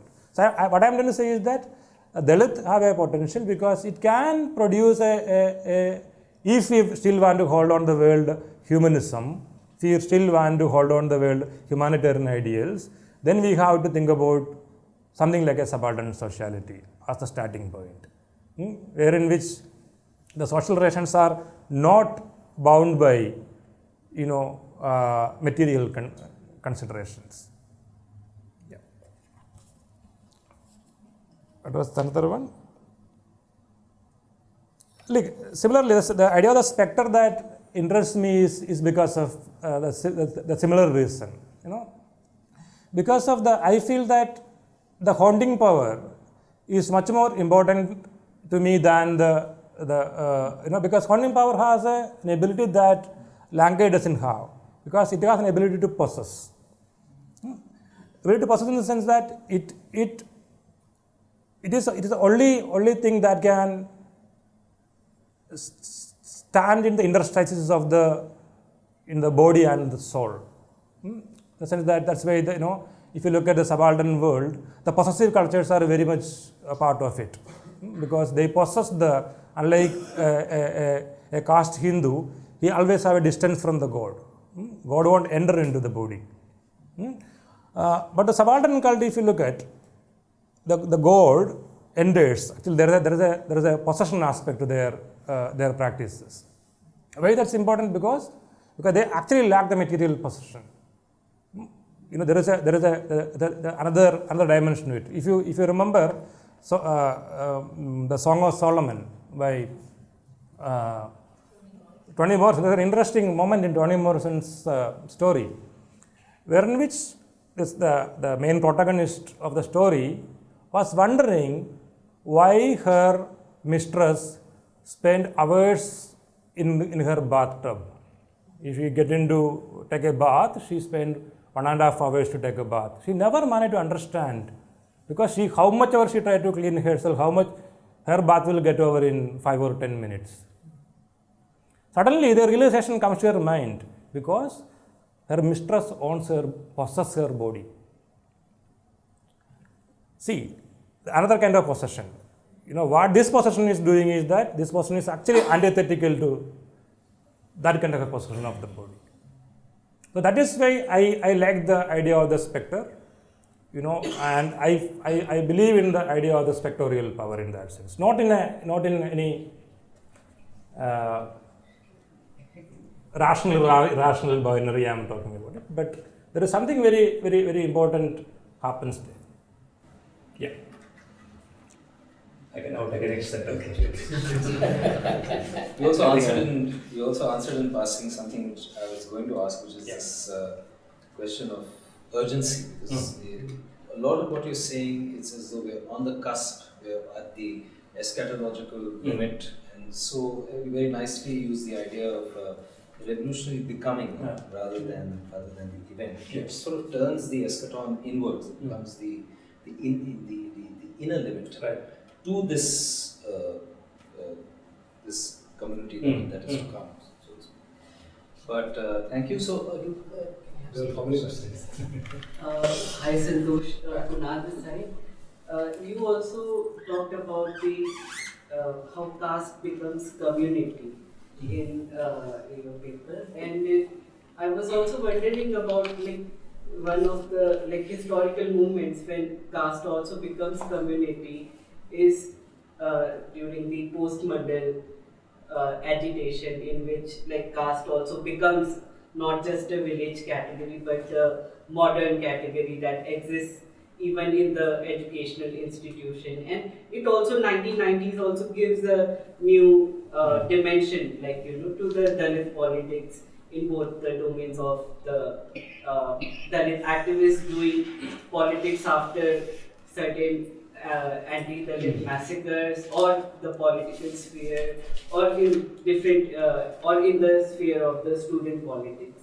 So, how you mark this departure from this caste becoming a community from post-Mandela moment to the moment in 2016 when time when people asking for reservation in the educational institution, and the post moment of that when student is in a modern institution, educational institution, takes his life. So how we mark this moment, the caste becoming.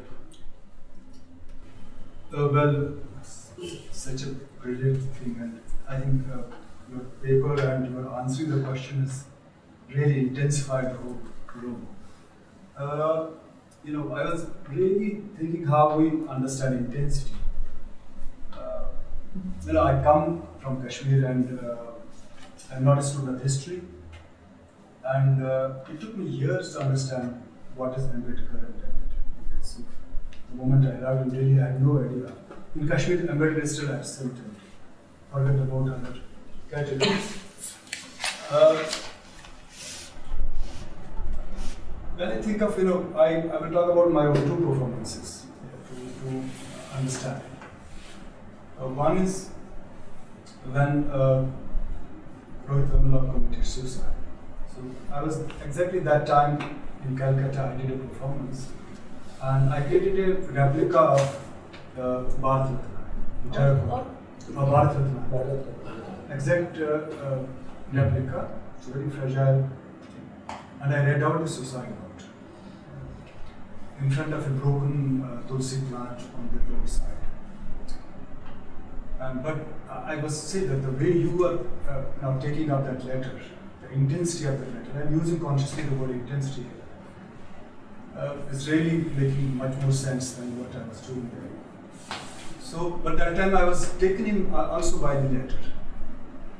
But that time also I was conscious that there have been so many suicides. Why we are taking this suicide more seriously? Is it because of the letter, or because the other suicides actually don't affect us? That is also a question in mind.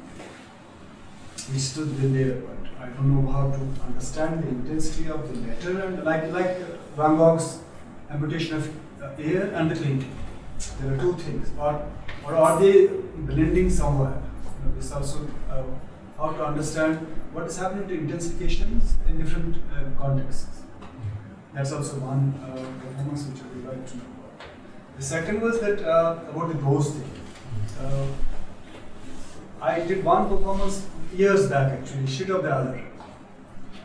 That time the coach was actually happening. I carried a little bit of roadside shit on my hand with a candlestick and walked into the coach. And I got a jar with formalin solution. And I dropped that shit and closed the lid and labeled as it shit of other. And that was it. As a specimen to study the shit on the roadside, as intensity, because ultimately the shit is that intensity which no one wants to deal with. It's actually also the mother which deals with the baby's shit, not the father. At every level we see that shit is not dead at all. It is actually the other. So in this sense also, how we deal with the intensity of the shit. But what happened after 3 days, the coach staff actually called me that since the jar was here, there was a cat who is not coming at all here now. There is some sort of a ghostly thing here because of this shit in the jar. You please take it away because the cat is not coming over here. I'm thinking about it, just not taking it seriously that way. But I'm thinking about that how people perceive the ghost. And is it really that the shit was actually coming as a ghost, which you have nicely talked about this, the imperceptibility of the idea of death. How it actually becomes intensity and transcends it into a ghost and possesses something else. So I'm really amazed by your presentation, that what is this intimacy between the master and the slave? And the Brahmin and the Dalit, this imperceptibility and perceptibility. It's a really amazing question for me, but just think about it. And also you can just touch again this Gandhian disobedience, and what was the disobedience which was actually exercised? Not to work. Maybe you can touch again, because it was wonderful difference which you have put in. Maybe you can touch again, but really wonderful. Abraham, I enjoyed your talk a lot. Thank you so much for that. I was just trying to think through some of the issues that you brought up, particularly on the issue of this sharing of the undivided. And I think that in a way, if one thinks of what can be shared without dividing, I would think emotions. And I think that for me, that is one thing that comes through when you're talking about the suicide note and so on through your paper, because then that leads one to the idea of the nature of resources, non-material resources, and the idea that actually in the way in which your paper unfolded, what seemed to come across was very much that Dalitization is not about the Dalit, but it's about a certain kind of politics which is far more expansive. And in that sense, I think that it's not actually fragile nor flux, but the idea of it being expansive that captures what the nature of the politics is. So it's not just something that is changing form, it's something that is expanding. The idea of the expanding is really what is capturing that kind of, so I mean, in that sense, I don't have a question, but I think that it's, for me, it was very interesting because it lays out, through your different sections, lays out that sense of this expansion.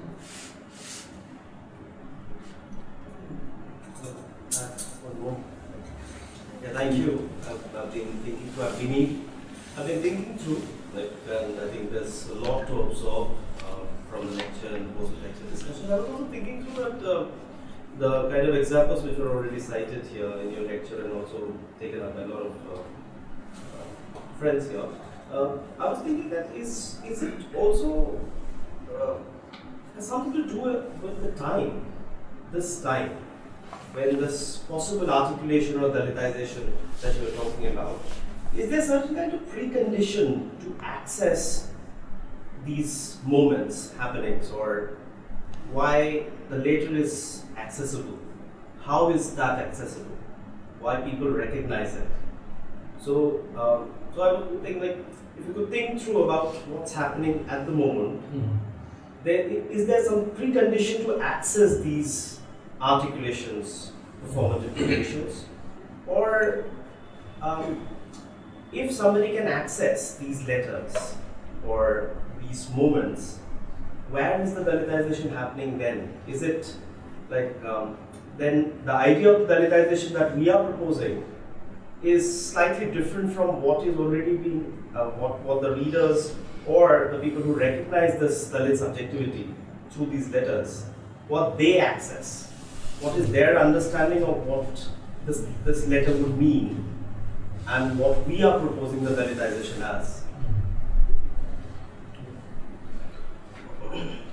Sorry, can I add one? Yeah, sure.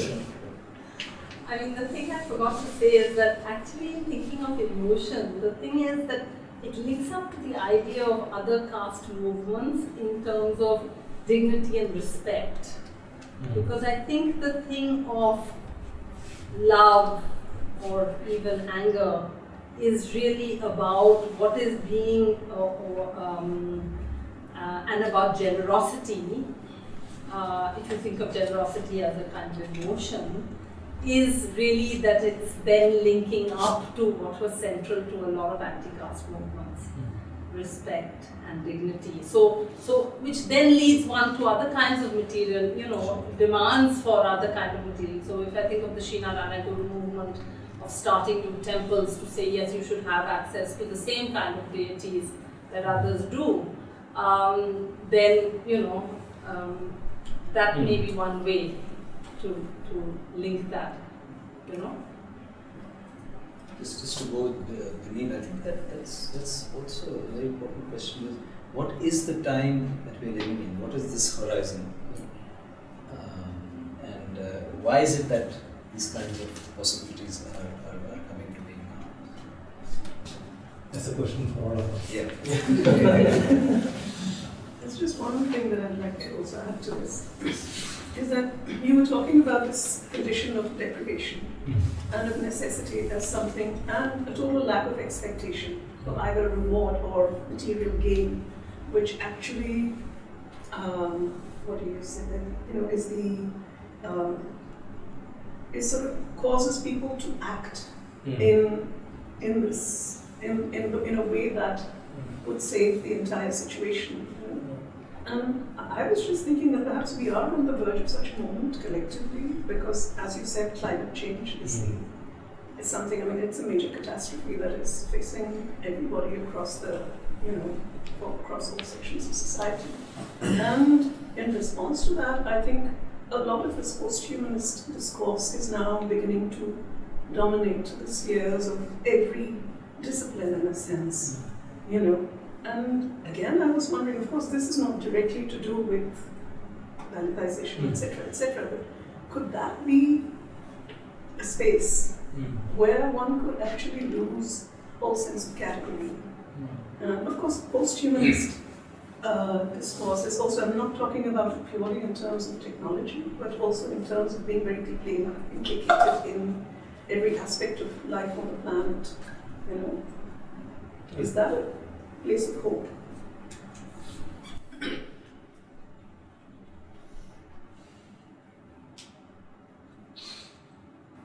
See, the first question that I don't want to really characterize, what constitutes the Mandal politics as well as what constitutes the post-Mandal, if you want to name it. The reason I am kind of reluctant to classify that is that, there is something resides outside of how much ever I try to capture it. I'll explain what I exactly mean by it. See, I generally look at histories as ruptures. I won't look at histories as some kind of a, continuum in that sense. There are definitely certain elements, certain genealogical trials will be there, but histories are actually made through breaking histories, not that merely by continuum of history. what I meant by that, there are certain things as non-representable in an event, for instance, because I try to read it as a kind of an event, and and there is a becoming that happens in the event. The subject no more remain as a being in that sense in an event. So there's a classic example that Alan Badiou gives about the event. He talks about the French Revolution and argue that we can say that what are the economic reasons for French Revolution, what are the political reasons for it, what are the social reasons for it, what is the immediate reasons for it. If you read any textbook, that is the way in which French Revolution is present. But Badiou's argument is that if these all conditions actually repeat in history, that won't guarantee an event. In the sense that there is, even though one can keep on saying that, one can keep on add more and more elements to make it more accurate, there is something that always resides beyond description in the event. And that is the ferment. That is what I feel like. That is for me. That is the trans-individual mobilization of history. That is what really moves history. It is not merely the categorization of an event into different brackets and understanding it. Definitely, it's important to understand it that way, but that alone won't really capture that moment.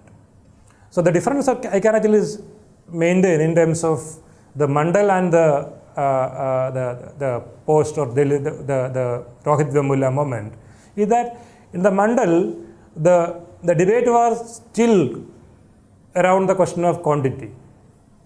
It was still about proceduralism. It was still that particular moment is understood in terms of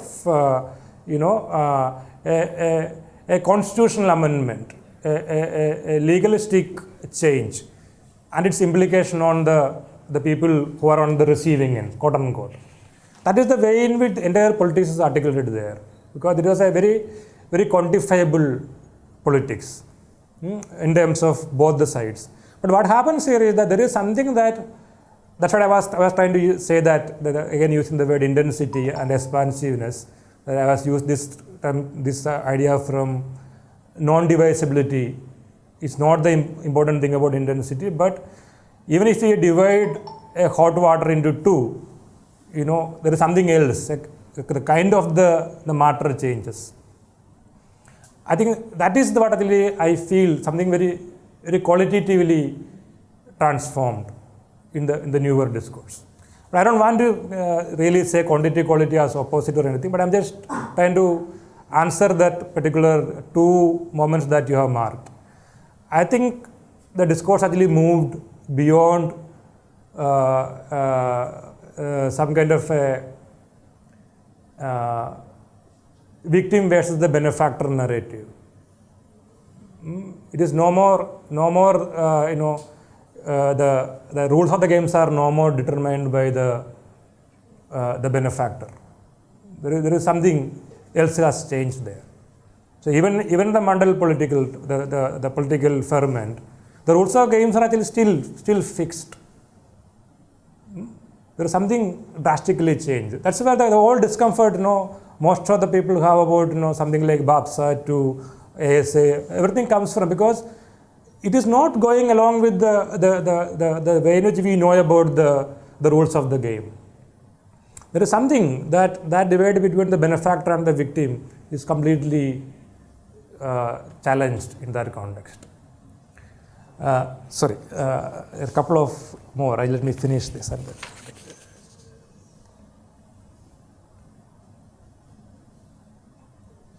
See, expansiveness, I feel that, yes, expansiveness is a notion that, generally spatially moving outward, but expansiveness is also a notion can actually move inward. And what is the inward expansion? I think that is really more interesting than actually thinking about, thinking about Dalidization as an accommodation of more. In the sense that Dalidization as something that has a becoming than it is. See, why I am saying is, if you look at I'm just taking look at something like the Althusserian concept about interpellation. The subject formation actually in Althusserian concept is very much understood by hey, you, that a particular uttering of the word that makes the person subject. If you contrast that thing with Fanos' experience in France, where actually he talks very evocatively about a small black child saying that a mother look a nigger. There are two kinds of interpolation. That's the first one is a general condition of the interpolation where in which all subjects are formed. But here, all beings are one subject. All beings are formed. Even one subject. It's actually the very beingness itself is formed in a Lacanian sense. But here, what happens is that there is also a non-beingness is formed. And by identifying him as a child, not even an adult, a child is telling her mother that, look, mother, a nigger. In that utterance, what happens is there is also a non-being is formed. And I feel that even though that can be a very traumatic moment, that can be also a revolutionary moment. That's what Fanon articulated very well. Because that moment actually made him understand the intensity of becoming non-being. So I want what I'm saying, you have to inverse this discourse. Then expansion means actually expanding outwards. Expansion also can be an very inversive category.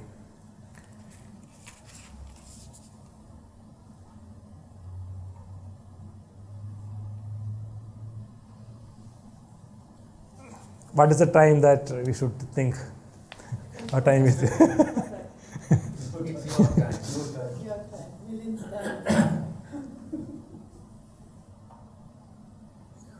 The post-humanist hope.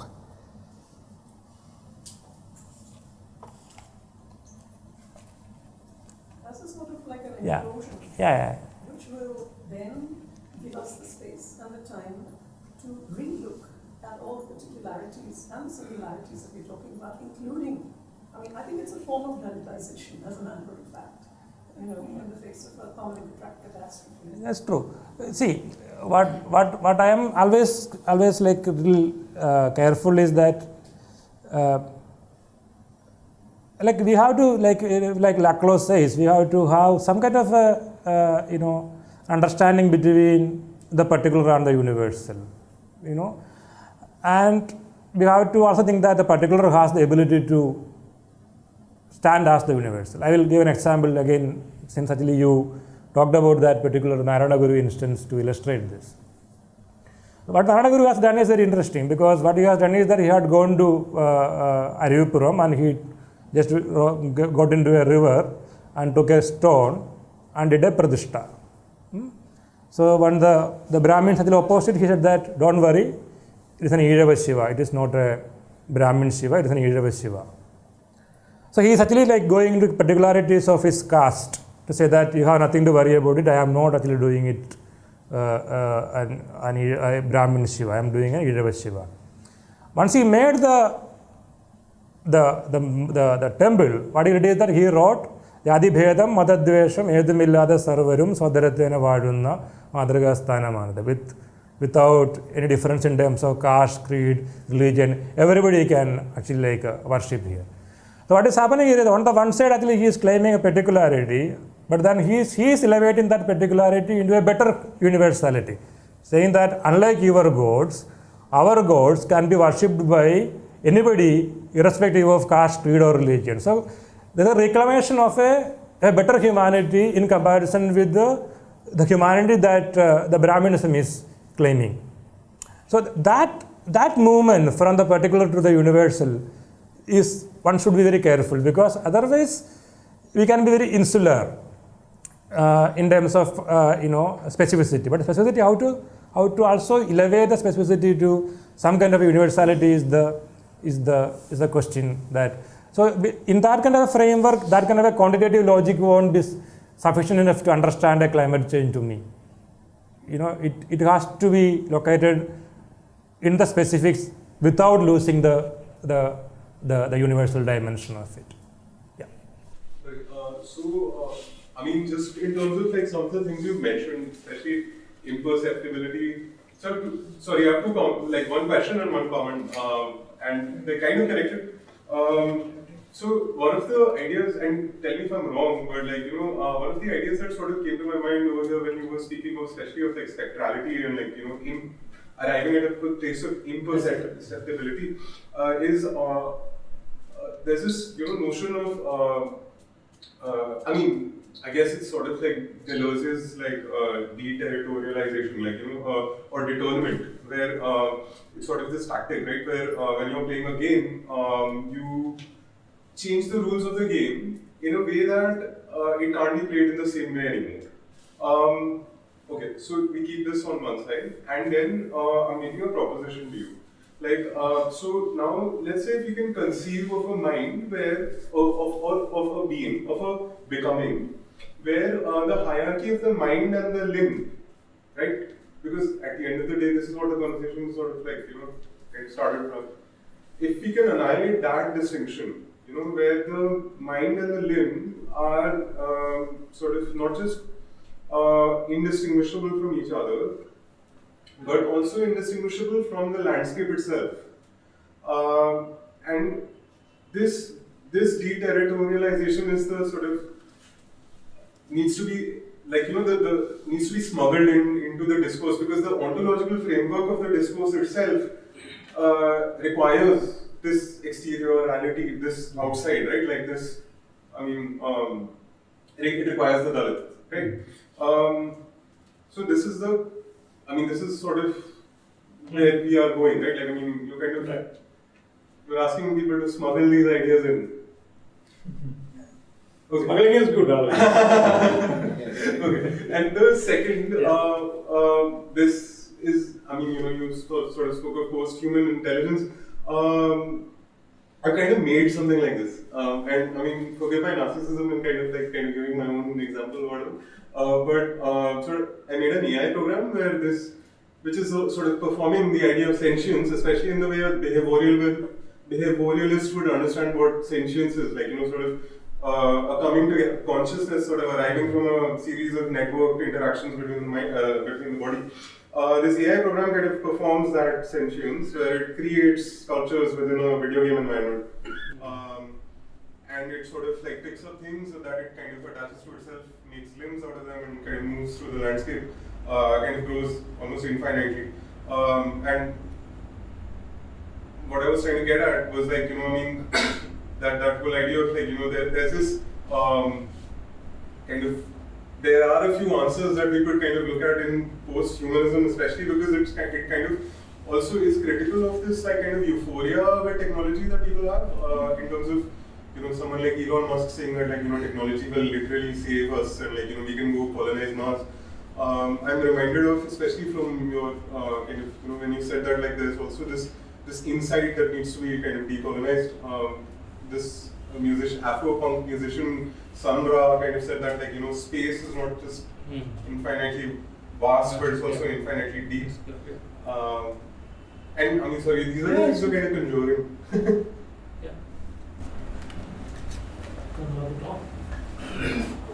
If AI, artificial intelligence, ever becomes independent of human beings, it will be very difficult to induce a sense of desire to live in them. Because what makes us human is all about this illogical things like this nonsensical ego which drives us forward. Passion is also madness. So we're talking about emotions. The most beautiful emotion we talk about is love. And that proves that we're fundamentally mad. And if you eliminate all these things, we are as good as dead. So we should know the root of desire. We need to know the psyche. We don't have access to the psyche. We are not in control. When it's over, can you please speak at the end? We want you to speak. No, we would like you to. Yeah, I think you should speak. No, what I mean is after all the discussion, I don't want you to say now we are ending. Just a small which actually maybe to connect all the various kinds of, something that Inder said very interesting, that why is the suicide of Rohith Vemula why does it haunt us in that sense, the spectral? And then the question, then you spoke about the politics of decay.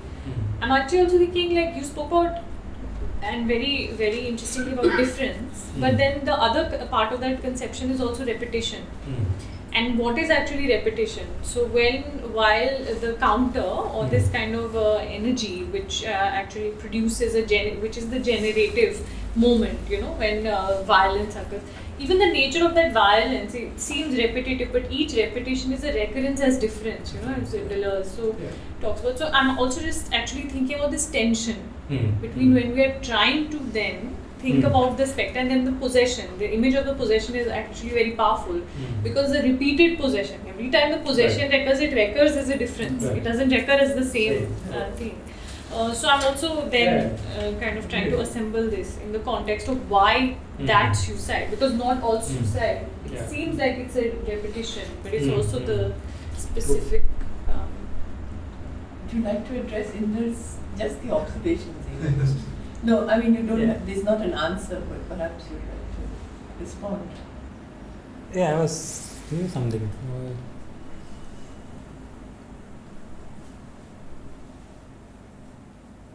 No, I understand that,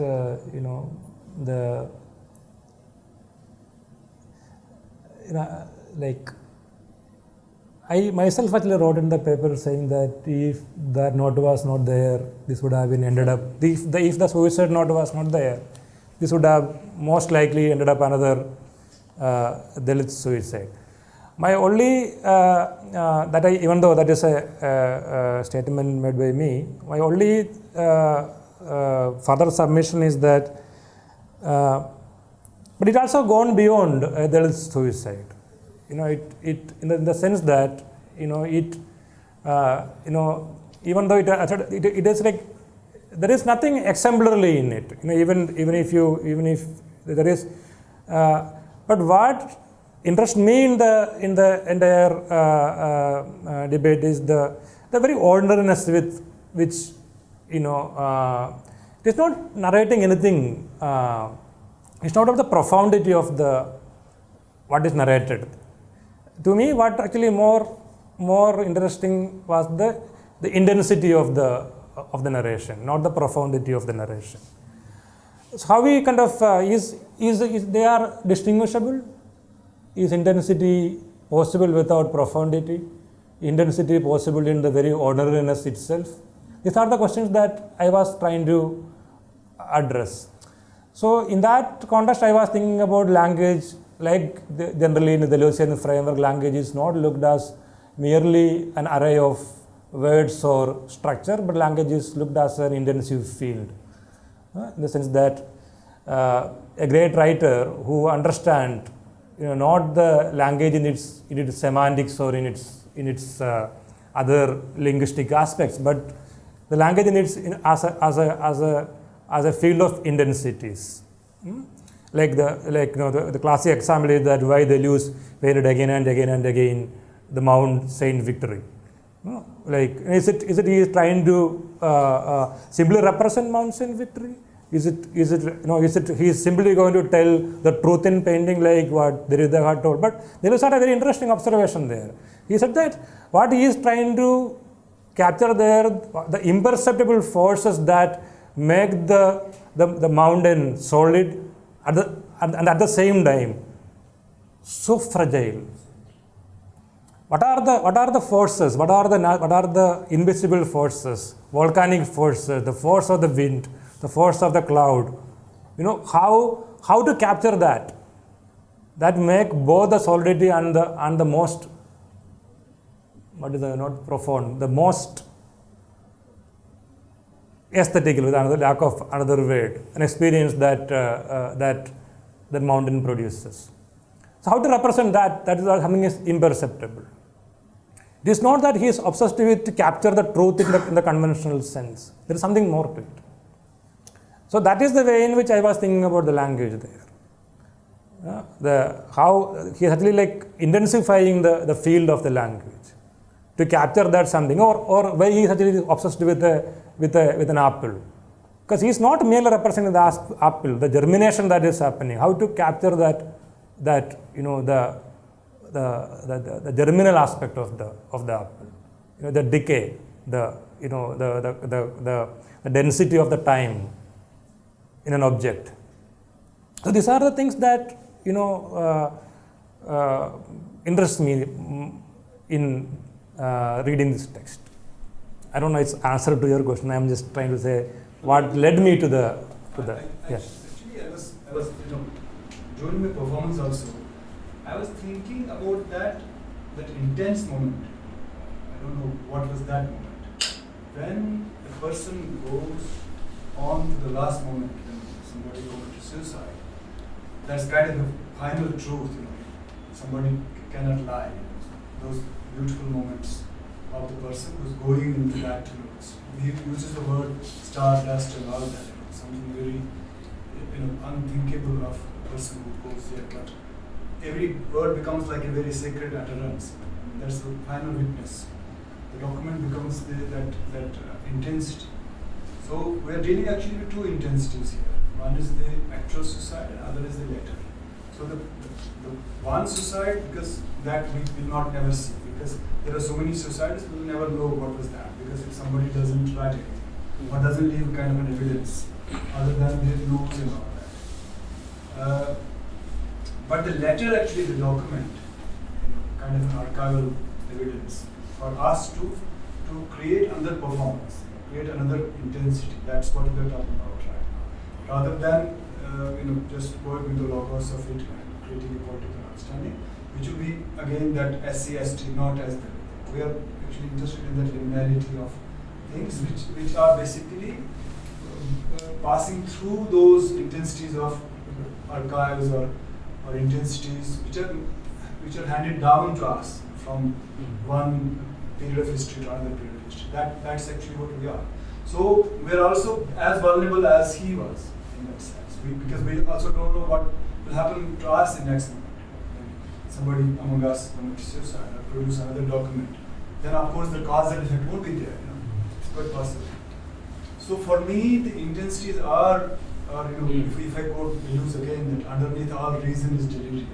So this intensity must be understood not as something which we can really thrash out here as as a kind of an argument, but definitely that liminality has to be there, and you're rightly indicating towards that. This reminds me of I don't know if you read D.H. Lawrence wrote about Walt Whitman, and Lawrence wrote Whitman's description of sympathy in the context of he writes about he kind of parodies Lawrence parodies Whitman.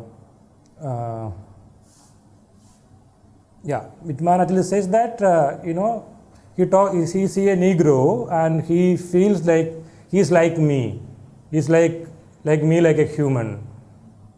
And he keep on actually saying that his suffering is like my suffering. So he says that that is not the way in which one should think about suffering. It's not like personalizing suffering. Rather, one should actually say that he is suffering as a slave because of slavery. I may help him only if he wants. Save him from the suffering only if he wants. Only he wants. The important thing that Lawrence writes about Whitman is that it is that impersonal affection. There's an oxymoron. It is not the identification with the victim. Like in a Brechtian sense, there's also a problem in representation. So you just identify with the victim. But what actually make a sympathy a political category is the impersonal affection. It is not a sentiment. It is the affect. That's actually Deleuze. He's reading on Lawrence's own writing. He said that it is not the sentiments that make politics of sympathy. It is the affect.